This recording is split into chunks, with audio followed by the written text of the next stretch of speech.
Halo, perkenalkan nama saya Arika Husniati. Di sini saya akan menyampaikan tentang pengertian sampah. Halo, perkenalkan nama saya Akika Amalia Nasir, biasa dipanggil Echa, dan di sini saya akan menjelaskan dampak-dampak yang mungkin terjadi akibat dari penumpukan sampah. Perkenalkan, saya Wafi Mahardika Alsaputra dari EN 21. Halo, perkenalkan nama saya Rahman Fajar Ennawan, biasa dipanggil Rahman. Di sini saya akan menjelaskan kepada kalian cara penanganan dan pengolahan sampah dan juga kesimpulan materi ini.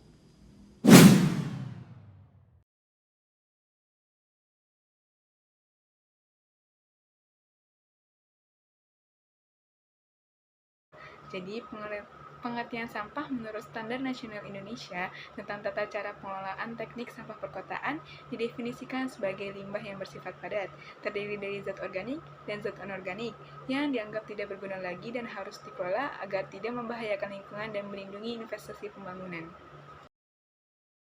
Dua jenis sampah, yaitu sampah organik dan sampah non-organik. Sampah organik ini bisa disebut dengan sampah basah, yaitu jenis sampah yang dibuat oleh makhluk hidup sehingga mudah membusuk dan mudah hancur, seperti contohnya daun, sayur-sayuran, daging, ikan, dan lain-lain. Sampah non-organik adalah sampah kering, yaitu sampah yang tidak dapat diperbarui, seperti contohnya botol, air botol bekas, air mineral, dan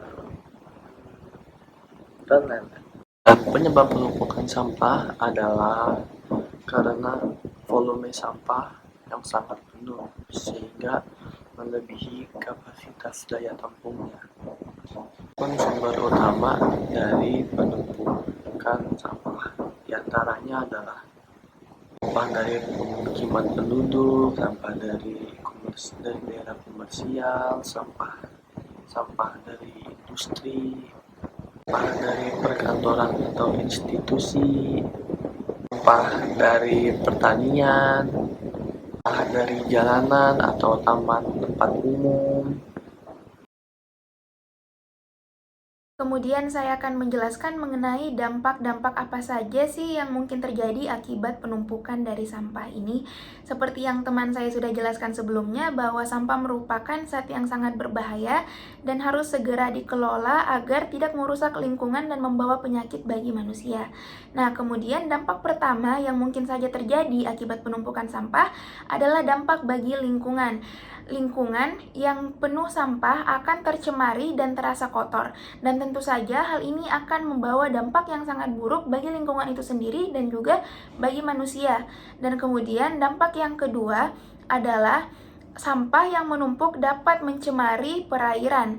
Nah, hal ini terjadi karena sampah dibuang ke sungai atau ke laut yang akan merusak ekosistem laut dan kemudian dapat merusak kualitas air tanah dan juga hal ini dapat berpengaruh ke kualitas air minum yang akan menurun.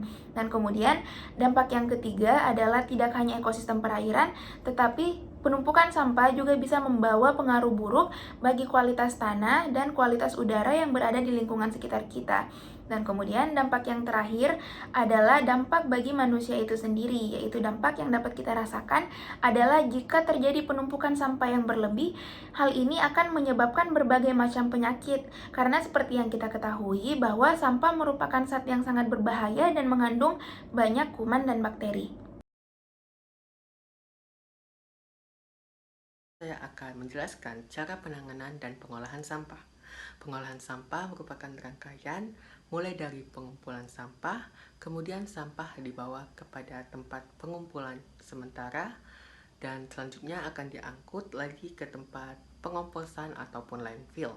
Untuk tempat pengomposan sendiri itu biasanya untuk sampah organik, dan landfill itu biasanya untuk sampah anorganik yang bertujuan untuk menangani dampak negatif sampah terhadap kesehatan dan timbunan sampah yang akan mengakibatkan pencemaran udara dan hilangnya estetika lingkungan.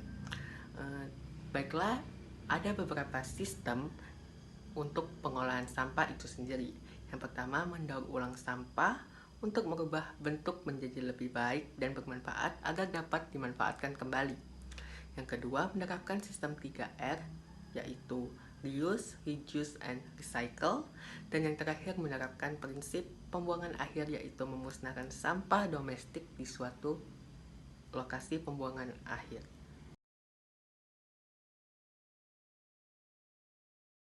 Baiklah, selanjutnya saya akan menyampaikan kesimpulan dari materi ini. Pertama, sampah merupakan zat sisa yang tidak digunakan lagi dan harus segera diolah agar tidak berdampak buruk.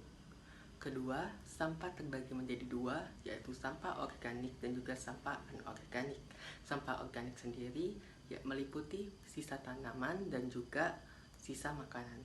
Sedangkan sampah organik meliputi plastik, kaca, dan logam. Sampah memiliki dampak buruk bagi lingkungan dan juga manusia. Bagi lingkungan meliputi pencemaran air, udara, dan juga tanah. Sedangkan bagi manusia meliputi kesehatan jangka panjang manusia itu sendiri. Yang keempat, penumpukan sampah terjadi karena sampah lebih besar daripada kapasitas penampungan. Dan yang terakhir, penanganan sampah bisa berupa pengolahan sampah dan pemusnahan sampah secara langsung.